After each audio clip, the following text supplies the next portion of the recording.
Spencer Jones, The Cubical Chronicles by Rich von Holt. The sun-baked concrete radiated heat as Spencer Jones perched on the edge of the city rooftop, his heart pounding. 84 stories up, the traffic below looked like matchbox cars, honking and weaving through the grid of streets. A long way down. His mind raced, seeking an escape route from the two thugs he'd ripped off. The soles of his sneakers scraped against the ledge as he leaned forward, vertigo swirling in his gut. Wind whipped at his hair. Spencer swallowed hard. If they caught him, he was a dead man. But he couldn't jump. He was trapped, a rat in a maze with no exit. Shouts echoed from the stairwell behind him, heavy footfalls pounding up the steps, hungry for blood. With a muttered curse, Spencer whirled around, gymnast reflexes kicking in. He sprinted for the side of the building where a rusted fire escape promised salvation. Metal clanged and creaked under his weight as he flew down the zigzagging stairs, taking them 2 at a time, 3 at a time. His lungs burned. Adrenaline surged through his veins, his body moving on instinct, hands grasping, feet finding purchase on the graded steps as he plummeted downwards. Spencer hit the ground and took off at a dead run, arms and legs pumping. A screech of tires. Headlights flashed in his peripheral vision as a black sedan whipped around the corner, engine roaring like a predatory beast. The car accelerated, bearing down on him. "Ha ha ha! We're gonna get him!"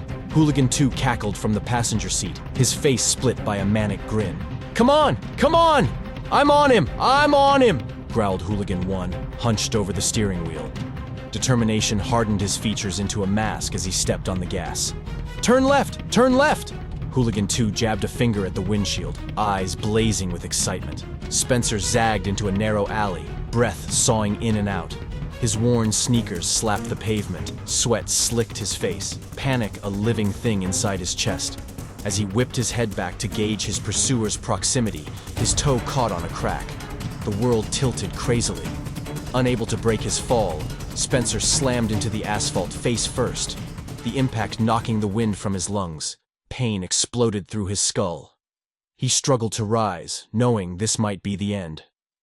Spencer Jones slouched at his desk, his mind a million miles from the gray cubicle walls that boxed him in. Daydreams drifted through his head, ethereal and tantalizing, until the thud of folders slamming down jolted him back to reality. "Hey, Spencer, wake up." Enrique, his supervisor, loomed over him, brows knitted in annoyance. "You need to get your head out of the clouds. Listen, I need you to start on these immediately, and don't forget to make copies of these documents." "Okay, I'm right on it." Spencer reached for the files, resignation weighing heavy in his gut. He flipped through the papers, the endless sea of black and white. "This never ends," he muttered under his breath. Laughter floated over from the cluster of desks nearby, his co-workers chatting about their weekend plans. Spencer yearned to join in, to be part of something. He rose, took a step towards them. They fell silent, all eyes swiveling his way. Heat crawled up his neck. He sank back into his chair, cheeks burning. "Hey, everyone! There's pizza in the conference room!" Enrique's voice boomed out, shattering the awkward moment. The girls sauntered past Spencer's desk, giggling, as his only friend Clint brought up the rear. "Look at that! Hey, Spencer, are you coming?" Spencer gestured at the mountain of paperwork. "No. I just got handed a ton of work from the superior." A tall, golden-haired woman in a scarlet dress glided by, her heels clicking on the tile. Spencer's jaw went slack, his eyes tracking her movement. In slow motion, she seemed to float, a goddess among mortals. "Hey, Clint. I go by C now," his friend interjected. Spencer blinked. "What?" "Yeah, it's a new thing." Spencer gave him a once-over, taking in the denim. "Yeah, I see you're wearing jeans. What's with that? You know they're going to send you home for not wearing office attire." Clint shrugged. "No, they won't. Dude, I'm a temp. No one even notices me." He jerked his chin at the blonde. "So, who's that?" "Oh, you mean her? She's new. I don't know what she does. She might be an assistant, or just walk around like I do. So are you coming or what?" Spencer patted his brown bag lunch. "No thanks. I brought my lunch today." "All right, Spence. See you in a few." As Clint headed off, Spencer dug into his sandwich and tackled the paperwork. The stack of files reminded him. Copies. He gathered them up and headed out. In the hallway, the sounds of merriment spilled from the conference room, mocking him. Reddick emerged, striding past. "Spencer," he greeted with a nod. "Hey, Reddick." Spencer answered, but the man was already gone. Spencer peeked into the conference room, then trudged onto the copy room. As the machine hummed and spit out duplicates, a flash of red caught his eye. The blonde from before stood at the water cooler, cup in hand. Spencer abandoned his copies and hurried over, hoping to strike up a conversation. He hovered behind her, throat suddenly dry. She turned, pinning him with a quizzical look. Embarrassment flooded through him. Back in the copy room, Spencer gathered his papers, a determined set to his jaw. "I'm going to go to the conference room and talk to her." But as he approached, the door flew open and the group streamed out, talking and laughing. They flowed around him as if he were a stone in a river, no one meeting his eyes. Spencer waited for them to pass, his gaze fixed on the scuffed floor. The clock on the wall raced forward, hours blurring by.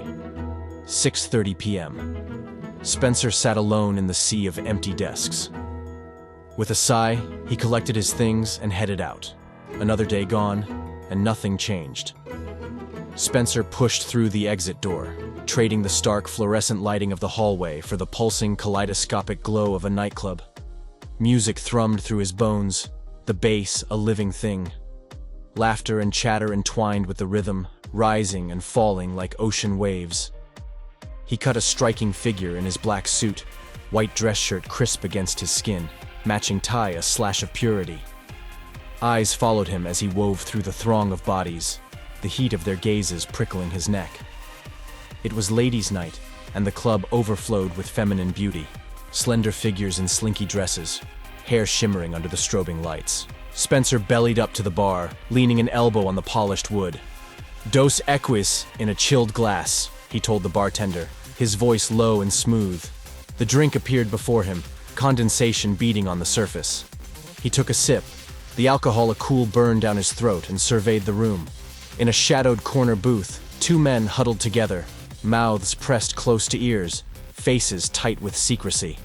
Spencer's interest piqued. He set his glass down, intent on getting closer, when a pair of lovely women materialized at his side. "Hey!" The first smiled up at him, all red lips and smoldering eyes. Spencer returned the smile, his own a flash of white in the dim light. "Hey!" He took another pull from his drink, gaze flicking back to the suspicious men, but the women demanded his attention.